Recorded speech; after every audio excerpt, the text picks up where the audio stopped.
guarantee দিছো হিন্দুই কেতিয়াও মুছলমানসকলৰ কাৰণে ভাল কাম নকৰে হিন্দু কেতিয়াও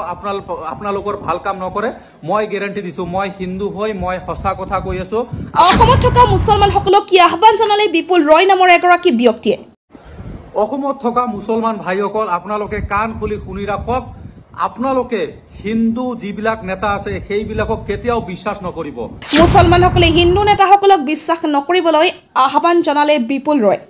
কংগ্ৰেছৰ আন্দোলনত যদি হিয়তে মাটিৰ পাট্টা সকলোকে দিলেহেঁতেন তেনেহলে আজি বিজেপিৰ দম না আছিলে যে আপোনালোকক উচ্ছেদ কৰিলেহেঁতেন কংগ্ৰেছৰ আমোলত সকলোকে মাটিৰ পট্টা দিলে আজি মুছলমানসকলৰ এনে দুৰৱস্থা নহলে হয় কংগ্ৰেছৰ আন্দোলনত যদি হিয়তে মাটিৰ পাট্টা সকলোকে দিলেহেঁতেন তেনেহলে আজি বিজেপিৰ দম না আছিলে যে আপোনালোকক উচ্ছেদ কৰিলেহেঁতেন বিজেপি কংগ্ৰেছত সকলো হিন্দু নেতা আছে গতিকে হিন্দু কেতিয়াও আপোনালোকৰ ভাল কাম নকৰে বিজেপিত কোনে আছে বৰ্তমান হিন্দু লিডাৰ সব এমপি এমএলএ যিবিলাক মিনিষ্টাৰ সব হিন্দু আৰু লগতে কংগ্ৰেছৰ দিনত কোনে আছিলে কংগ্ৰেছৰ দিনতো হিন্দু মানুহ আছিলে গতিকে হিন্দু কেতিয়াও আপোনালোকৰ ভাল কাম নকৰে মই গ্যাৰান্টি দিছো মই হিন্দু হয় মই সকলো সঁচা কথা কৈ আছো মই গ্যাৰান্টি দিছো মই হিন্দু হৈ মই সঁচা কথা কৈ আছো 99% হিন্দুৱে মুছলমানসকলক বেয়া পায় সেইটো মই গ্যাৰান্টি দি ক'ব পাৰো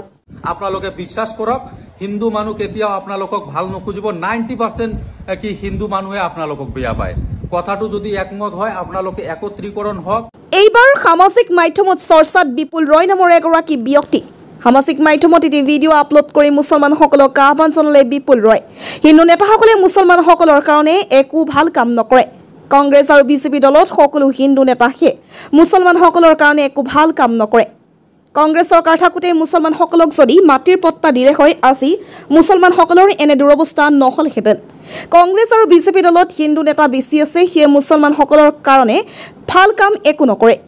মই গ্যাৰান্টি দিছো হিন্দু কেতিয়াও মুছলমানসকলৰ কাৰণে ভাল কাম নকৰে অসমত থকা মুছলমানসকলক কি আহ্বান জনালে বিপুল ৰয় নামৰ এগৰাকী ব্যক্তিয়ে মুছলমানসকলে হিন্দু নেতাসকলক বিশ্বাস নকৰিবলৈ আহ্বান জনালে বিপুল ৰয় কংগ্ৰেছৰ আমোলত সকলোকে মাটিৰ পট্টা দিলে আজি মুছলমানসকলৰ এনে দুৰৱস্থা নহলেহেঁতেন হয়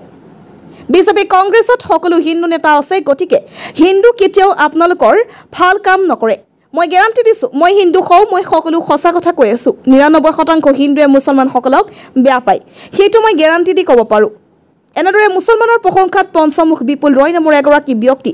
ভিডিঅ'টোত বিপুল ৰয় নামৰ ব্যক্তিগৰাকীৰ ফেচবুক একাউণ্টৰ পৰা সংগ্ৰহ কৰা হৈছে অসমত থকা মুছলমান ভাইসকল আপোনালোকে কাণ খুলি শুনি ৰাখক আপোনালোকে হিন্দু যিবিলাক নেতা আছে সেইবিলাকক কেতিয়াও বিশ্বাস নকৰিব কংগ্ৰেছৰ আন্দোলনত যদি হিয়তে মাটিৰ পাট্টা সকলোকে দিলেহেঁতেন তেনেহলে আজি বিজেপিৰ দম না আছিলে যে আপোনালোকক উচ্ছেদ কৰিলেহেঁতেন বিজেপিত কোনে আছে বৰ্তমান হিন্দু লিডাৰ সব এমপি এমএলএ যিবিলাক মিনিষ্টাৰ সব হিন্দু আৰু লগতে কংগ্ৰেছৰ দিনত কোনে আছিলে কংগ্ৰেছৰ দিনতো হিন্দু মানুহ আছিলে গতিকে হিন্দু কেতিয়াও আপোনালোকৰ ভাল কাম নকৰে মই গ্যাৰান্টি দিছো মই হিন্দু হৈ মই সঁচা কথা কৈ আছো আপোনালোকে বিশ্বাস কৰক হিন্দু মানুহ কেতিয়াও আপোনালোকক ভাল নখুজিব 90% কি হিন্দু মানুহে আপোনালোকক বেয়া পায় কথাটো যদি একমত হয় আপোনালোকে একত্ৰীকৰণ হওক